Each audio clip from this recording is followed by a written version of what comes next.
Voilà, donc le plaisir est pour nous de savoir que vous êtes très nombreux en train de suivre cette émission. Donc comprenez qu'aujourd'hui, ma soleil Kitoko, parce que nous avons le plaisir pour recevoir une bibliothèque vivante. Vous allez savoir, vous allez comprendre pourquoi je l'appelle bibliothèque vivante.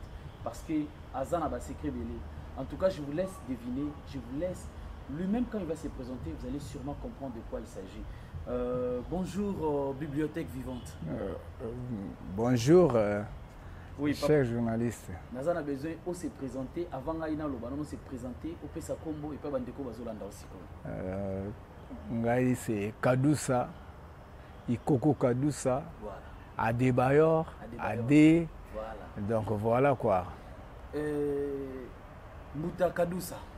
Nous avons besoin de motivation. Nous avons M. Piron Nzao, Poitinda Ngai na koluka yo. Et là, on est au bombel biso na mokolo lelo. Bon, le Zali, il faut tout parler plus la vérité, la réalité que vous que Kolobaka Makamba Kokosa Kokosa non. Okay. Donc voilà quoi. Donc merci beaucoup. Je crois bon la émission pour comprendre pourquoi je l'appelle bibliothèque vivante, pour comprendre vraiment très bien. Comprenez que Tobani directement en attaque parce que il y a le baiser belé puis il y a somme. On va directement attaquer. Je voulais savoir, l'isolo, il y a Mavouela Somme, à Outaï Kokufa. Est-ce que, au Koué Banzimbo, et Sala le lopo, Azalbe, Evre Oya qui toko attiqué là-bas congolais? Non, Mavouela Azaiki vraiment, on a Zaiki va venir à Bisso quoi, donc va vieux, Bisso Zaiki va petit vraiment, mais tout Zaiki, Kolande la vie, nga surtout nga, Zaiki tout d'abord petit. Au pire, il y a petit vieux Wangongo. Bon, bandé mounino asala oyo ba congolais ba ko ba de penser na moti lelo etikala pena ba mémoire ba. Ah oui. Ba koko baloba e tango mino ezali o buka mokuwa moninga mokolo kozango kozela troye mokili elingaka. Voilà bandé mounino. Voilà. Merci en tout cas. Voilà, on va continuer. Et on continue toujours avec les solos. Il y a pour Nabi qui va vieux belé. Voilà pourquoi je l'appelle bibliothèque vivante. Est-ce que vous pouvez confirmer Bisso que Mavouela Somo Akima Kamboka pour Nanzimbo ya Mapeka, Mapeka. Apparemment il dérangeait le gouvernement Syrie à le fait Mobutu. Bon pour Nangaï, normalement les déjà faux. Ok. Et ça faux pourquoi? Mapeka Ve Mavouela salengo na kati ya yoka lokole. Ok. Na yoka lokole, ti bakabona ki na vie et katigala na yoka lokole. Tango atike na yoka lokole, viva que en même temps, papa wemba pa ko sala viva la musica para aprendre abimi na e mapeke bimaka na yoka lokole.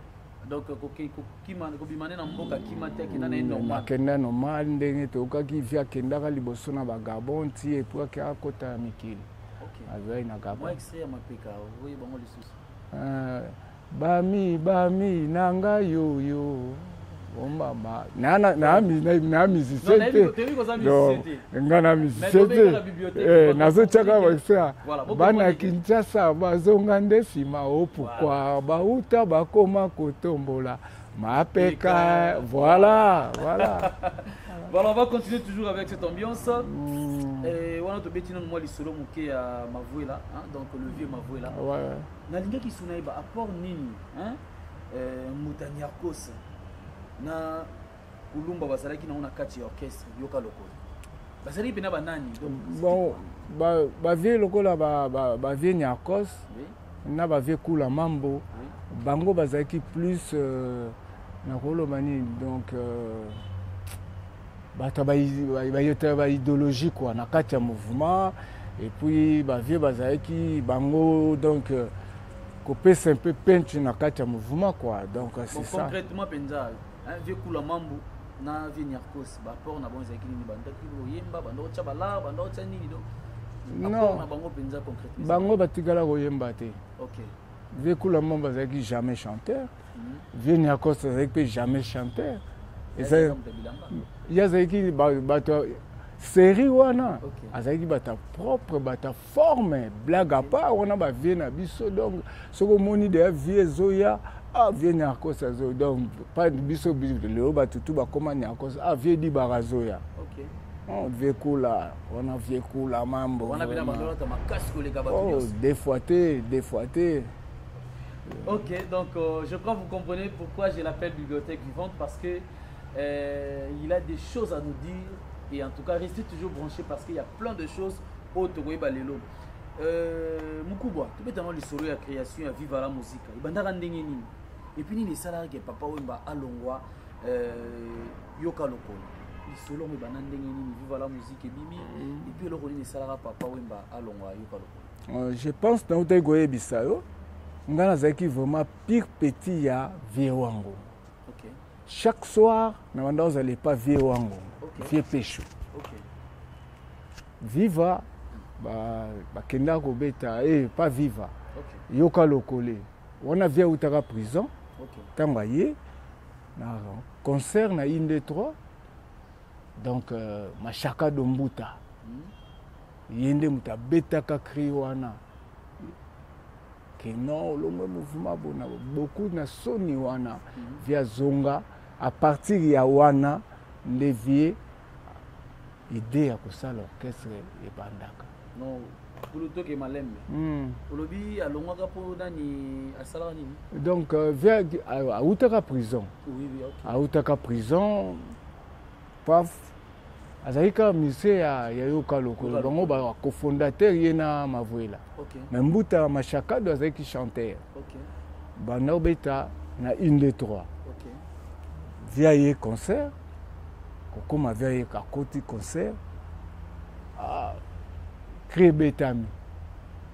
Donc via Mavuela tindi mbuta abwa kango déjà.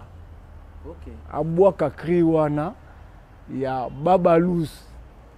Le mouvement veille à comprendre vieux abima à son. Donc déjà c'est de comprendre bien Moutamavouela comment déjà on a besoin mais c'est ça et zalaki ndengwana zalaki déjà tant ouvert ça na ba prison. Donc déjà Mavouela bandi ko monter déjà. OK, campagne kuna bango quoi. OK. Donc batika na mouvement. Voilà, donc je crois que vous comprenez toujours pourquoi je l'appelle bibliothèque vivante, parce qu'ici nous avons toute une histoire, l'histoire de Viva la Musica, l'histoire il y a Yoka Lokole, donc tous ces anciens-là, avec notre Baoba, notre bibliothèque, vous serez vraiment informés. Alors nous allons toujours continuer, ce qu'autant Papa Wemba, avec ça, il levé beaucoup de temps à saluer Viva la Musica. À ça, on a Banani, Banani, comme cofondateur du mouvement. Bon, cofondateur, il y a un mouvement, ils ont tout d'abord entourage. Attends-moi 2 ou 3 personnes. Vieux Pécho Azalaki. OK. Yazaza Azalaki. OK. Vieux Miki Joe Azalaki. OK. Et donc, vieux on a vieux Julmen, vieux quartier quoi. OK. Il y a Matongé. OK.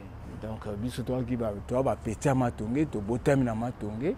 Nga surtout nga nazaki petit mais petit mot qui veillé parce que nous avons permis à vieux pêche. Donc bah vieux on a tout, bah vieux Miki Joe, bah y a Thomas Noku, donc bah vieux Oyo, na bah y a star, bah Coco Ringo. Donc bango vraiment une idéologie que non il faut que ça le mouvement vraiment ngana benga bango nde ba cofondateur. OK. Pour fondateur. Comme musicien azalaka yemo. Comme musicien azalaka yemoko. Yemoko. On a tous les cas, on a dit que tangelo donc ba pirier. OK. On va dans côté idéologie quoi. Voilà, na kata matongé, ba zaipe bato avie beaucoup ko banda bazaiko il suffit yoka lokole tango sani ngo bango sikoyo. Une question par curiosité. Yoka lokole zalaka pona bike vie beaucoup la zalaki mona matongé. Sikoyo ba vie Mavuela bazaki bana côté ni. Bon vie Mavuela ndenge na yebeli na ngai ondika zaki mwana ya Selemba aussi Selemba ote bumbu. OK. Donc moi na matongé zalaki yemoko vie beaucoup lui yemoko. Voilà, donc on continue toujours avec cette ambiance. Aujourd'hui en tout cas vous allez découvrir plein de choses à travers cette émission. Bon, Mukolo, les lois musiciens comment ba historien. Ba musicien comment bête le son solo, comment ba parolier, comment on a la zalaka na vie, on a la solo vie par la musique, on a boyebo, tu sais que ça la pona ko so bon otoni. est-ce que yo koyebisa biso makambo oyo yebi ya vivre la musique oyo yebi mais ba musicien ba yebite? Bon, lelo musicien akoloba ko aza historien. Akomba ba historien. Bon, pona nga na sekaka parce que net na vivre la musique. Papa Wemba baoba. Oui. Après ba accompagnateur ne ba musicien. Oui. Mais Papa Wemba azaka na ba collaborateur ne neti bato ya vivant na bango. O avandaka ata outil répétition, ata outil concert, arozana besoin ya batu na ye. Oyo ba kopanza ba idéologie pour l'avancement ya bord. Na web sa musicien te. Papa en réalité ba musicien ba yebaka pinza ba secret belé. Ah non, musicien ko ba secret nini pour mouvement et kende liboso non. Mais ça ba musicien belé ba sobeta ma solo via idéologie bandaka boye, groupe bandaka boye, donc zala matonge, to zala pembeni na vie, via zala wana ngana vanda pembeni. Peut-être que système a Dieu le Père, na Dieu le Fils. Non, eza makamba lokuta. Et wana makamba lokuta. Donc musicien moko te oyo ko telema awa beta li solo, ayi benda makamde ma solo bandaka ya vivre la musique. Bon, musicien. Toujours ba bena ya jeunesse quoi. On mena oyo beta li solo, longwe akebwe. Est-ce que ça peut être musicien so ba beta li solo wana? Bon, musicien ponanga. Ponga na vandi na vie beaucoup ti akufi ponanga. Musicien ayaka répétition. OK. Musicien ba kopesa programme, ya ba concert. OK. C'est musicien ça na faux pas. Bureau mobile ezali. OK. Bureau ezali. Voilà. Donc toni to comme wana déjà sikoyo relation ni nozaki nango yo na vie beaucoup. C'était quoi votre relation? Bon, on a vu beaucoup tout d'abord nazali petit naé. OK. Et à quartier. OK. Donc moi na matonge to moni ndenge via zokola tina ndenge aye makamandule petit naé vraiment bon. Kukuta na via Peshakinga ezali na 2001. OK. Viva la Mujika et nouvelle écriture. Et yé Pointe Noire. OK. Bazali na concert na Bercy. OK. Le 31 décembre 2001. Mais Papa Wemba ayaki concert moko na Pointe Noire à Moninga à Kanginga. Ah! Petit Kadusa yoza wangana opanza kutozana ba mikili. Petit sala tozonga kini. Mais ngana zozonga mikili. Nazoya parce que orchestre il fait kota maki. OK. Orchestre kota maki na hôtel de la Funa. OK. Nouvelle écriture. Voilà na 2001. 2001, OK. Voilà. Directement na yaka Pékin. To kangami na vie. OK. Orchestre Kei. OK. Orchestre Zongi. Na 2002. Orchestre Bettina Martyr. OK. Le 6 juillet. Le 6 juillet 2002. OK. Donc déjà on a déjà bon on a vu comment déjà ma solo ya 4. Ya 4. Vous êtes musicien Tony ne pose à ma solo ya 4 na vie. Non, on a musicien te ngana naebi même bon naebi na kolo bate ko yemba parce que même yoza chanteur. Oui, en tout cas même mon amukaza chanteur. Mais kokoma ma musicien artiste non. OK. Ngai nazalaki oyo kakaki donc bras droit et vie. voilà. Et vous allez être disciplinaire na kati ya vivre la musique. Ngai tango na ye na to bandi makambango.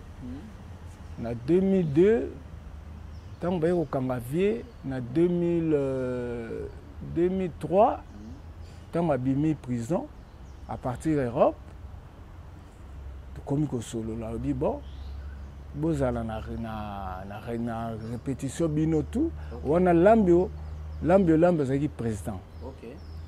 Papa m'a changé directement ndenge bureau na ye à lobby banda lelo Kadusa okomi chef de discipline. OK. Asimbi wana vietango ye aye ko pesanga ba fonction belé na viva la musique wana. OK. Et vous avez un souvenir bien marambo. Ba souvenir ni na bien za quelle sorte de souvenir? Non, na ndingo travailler na vieux. l'eau nous comme souvenir ou etikalo et marqué yo aux ala bien so vendre ah c'est na raisonner loko yo na senga nzambe merci de l'eau moi bien ou marqué on a tant au passé na Dieu bon ngai c'est na vandi Nathalie bana na ngai avant dernier na dernier nanga c'est Papa Wemba atutangisa bango donc na côté wana tala école atangisa onga na komisaka bana wana mutazo bango en charge c'était Papa Wemba donc c'est na tala bana na bi on m'a bafoué Papa Wemba. Voilà, donc on va continuer toujours avec cette ambiance donc on a katia vivre la musique na katia vivre la musique na ba artiste onyo so baza lelo ba jeune artiste o baza lelo ba nini ba nani oyo yozo mona ke bazo sala mo musala na bango bien na bikaka na katia vivre la musique to bimino libanda de génération O et peut-être ozo mona penza que ça va bon franchement alandi bena trace ya vieux beaucoup trace ya vieux beaucoup depuis via daye ya non na moni mutu o na koloba musicien tel il vraiment tam susu parce que via sali net ba ready à part nengo bi vivre lelo parce que vivre o déjà via sa sala bato baza déjà mur ba kembi ça ba ready ba ready parce que via Redi Amisi ba Redi baza na ba Luciana Bastino donc bango via kembisa ki bango via PC bango génération lelo oui bon depuis via Koufi nazotala bon ngama na omona été. Voilà, on continue toujours bientôt là, on va terminer notre émission. Est-ce qu'on a des musiciens les on a vu que yo vandi trop na ba musicien kala na musique na bisu ya lelo hein ki lelo ba musicien ni ba se pelisa on a tout le monde na viva to na musique générale ba musicien ni penda ba zo salo ba bien moto moni vie otali ba musicien no bia ba penda kitoko bon surtout ngai na kumisaka te mais na monaka moni fali. Pourquoi on a fallu? C'est parce que Fali a vu beaucoup la Zalaki. À cause de sa culture na biso, na katia musique. À beta ka folklore, même à zobeta nini, tu sens vraiment. Même ferré. Donc Fali na ferré pour nanga na monaka ba la fierté mboka makasi. Blague à part. Et ko ba peke bazolanda lokolo ya vie.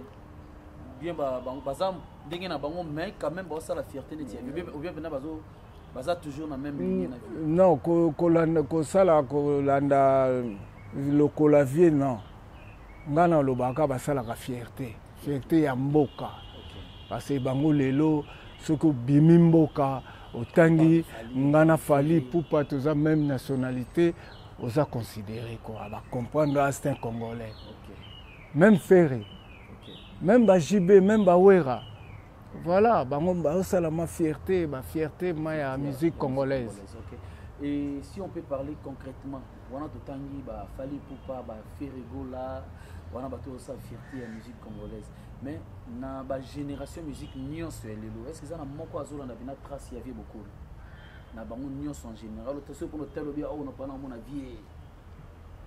Bon, gars vraiment surtout là on parle de génération tout na monaka mutu oyo c'est nazo mone azo yemba eza na ndenge ya batu bakene na ndenge polémique te ya nazo ka JB c'est quoi ça na podium na monaka mobimba beaucoup pour ya copier ma vie JB Pierre a copié vraiment vie beaucoup. Na nini na yembeli na nini?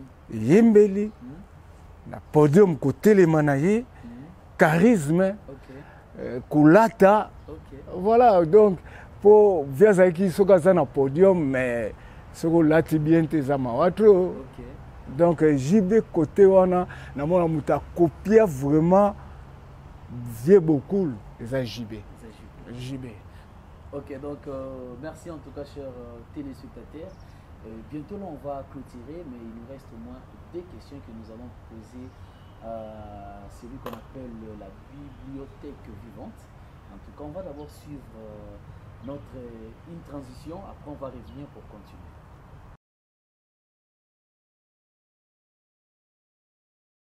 Voilà, de retour sur ce plateau après cette transition. Donc, nous allons toujours continuer avec cette ambiance et avec notre invité. Je crois que moi, je l'appelle seulement une bibliothèque vivante. Comprenez pourquoi je l'appelle bibliothèque vivante? Parce que mais des time is money comme voilà pourquoi tous autres qui moi le bango nazongeli sous papa nabiso père. Ouais. Les lots vieux beaucoup la zati. Ozomona avenir ya Viva la musique à lelo ndengeni. Est-ce que Viva la musique eko ils en avenir to tchabenda quoi? Eza question moko photo loba tozo loba parce que tu es que okoli na musique wana tala lelo komi mokolo. Bon, ngai salanga pasi depuis via kenda tindengo zoloba nana ba maya misu. OK. C'est que Viva la musique nga tikala boyete. OK. OK, Viva la musique na mort avait beaucoup le nga okende. Menga na mona ondire. Et ça là nga pasi so na otala même na baté. Donc ça là nga la on dirait makambu via lobaka yango eze kokisama natalaka via lobaka nini la leki avant de que sika bakolotu ayibaka mayelinga na besoin ayiba via aloba nini. Bon masolo misusu eza masolo akati kasi akati metoyeba quand même ça la biso moi bien na boyité mais na lobi kaka terme nanga comprendre il fallait vivre la musique ya Papa Wemba o Papa Wemba tiki et puis kufi na podium il fallait zalamabo mais ponanga vive za ya kokita. Voilà ndimu nini oyo penze marquant na biki bandimu zebele ya Viva la musique mais Djembo etikala yo mo ato lalio la muki ozoyoka mo esala ko bien na Viva la musique. Ezebele. Oui, mais tangela biso moko. Pour na biki nyoso ko lobolinga. Boneti phrase. OK. Phrase. Namonaka natala siko femme na nganda ko makanzo aline. Donc lingela pe na nzembo. Non. Ngana makanzo aline tozana bakoko déjà. OK. Eza déjà talatala ndenge beaucoup la embela ki mère Amazon. Voilà. Donc yango vraiment c'est une vandi. Et ça là vraiment naebi nena ko parler tu sais quoi. Donc voilà. Voilà donc nous sommes déjà à la fin de notre émission. Nous recevons la scout à la caméra. Ah oui. On peut ça conseil la génération en lelo tous na ba musicien belé ceux qui te sengi au conseil parce que vani na ba kolo to vani na ba te belé ndenge na ndenge. Moi conseil na ba jeune oyo bazo sala musique lelo ko zala ni bon ngai conseil na ngezali nde na vandaka musique lelo ba bêtise eleki na ba chanson. OK. Ba bêtise ovanda tamsu na mwasi na bana ubena batu obaye kotalo ozoyoka banzembo ozo sentir vraiment qu'il y a mais na baza artiste mo ba makasi na opesa bango kaka ba bonne chance mais ba meka un peu quoi améliorer ba chanson na bango quoi parce que on dirait lokola sincère ezalaka te na mboka yango na pe ba chanson mingi komi na ba bêtise. Mais pourtant, il y a des bons chanteurs, il y a des bons artistes. Il suffit qu'à censer raison dans le mboka. Nzembo belé ko changer ni ba donner nango quoi. Bangai na opesaka bango ba bonne chance, ba courage na bango tout, ba osala succès na bango et que bameka un peu mosusu korespecte quoi bapapa wemba leo basali basuccès bavie voloko bakester emene ya donc bazalaki ebele basali basuccès mais okomona bango na babétise te na monoko mais bêtise ekomi ondire lipa batie mwamba vos bêtises vraiment voilà. Bon, mais un peu changer quoi. Merci beaucoup, mon beauté, moi remerciement et puis ce qui est bon, ngai remerciement ngai na opesa tout d'abord et pas Pierrot Nzao. Na opesa Pierrot Nzao vraiment va remerciement belé na Nengeton mais bambote na ngai naza kopesa yango et pas ya batu baze beleza te natanga kopesa batu mboka mokili mobimba quoi donc ouais nazana batu nanga zwata bopesa botigele mo atamba c'est talarara l'artiste aliaka wana na pesa batu ya ngai pe bambote na misika bozali na Colorado et nazana Junior Gunther grand prêtre Mukishi Sojongoi, Kabou Jamande Nastet, Jérémy Ngongo, le plus parisien des Allemands, Petit Nangai, Clovis Moukoko, l'empereur, Nakacha Panama, Wilulu Yambula, Maître Stéphane Ntimba, avocat congolais. Sans oublier Vredi Alvej, Nakacha Limité. Jansi Mayasi, la locomotive de Paris. Bien Zalane musicien, mais Makila musicien contre la vie. Donc, Yoga Yonegozo Bomangasi. C'est ça, donc venez idéologie côté là. Et puis, mais oui, net, Jérémy Ngongo. Oh là là, Jérémy Ngongo. Clovis Moukoko, l'empereur. Là, nazo ngai kutu na leli kolela. Donc c'est nazo yoka, nazo pesa bango bambote balo sako na musika pour la plupart na pesi balo sako ba musika na bosanité. Mon ami d'enfance Nikonzao. On a mon ami d'enfance, mon ami de l'école Nikonzao. Bambote belé. Voilà, en tout cas, merci chers téléspectateurs. Comme on dit que l'artiste ne meurt jamais, mais c'est à travers ses œuvres de découvrir Bango. Je crois aujourd'hui nous avons parlé de Touloubeli, Marouela, Touloubeli, Vieboko, Touloubeli, le vieux Niarkos. Donc on a parlé un peu sur moi, Bato et Basala, que le Lobé Vivara Musique Zala. En tout cas, c'était un parcours intéressant avec notre bibliothèque vivante. En tout cas, merci comme ça.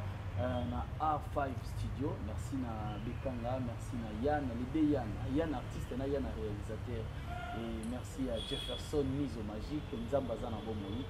En tout cas, c'était pour nous un plaisir de passer ces bons moments avec vous. La suite au prochain numéro. Ciao.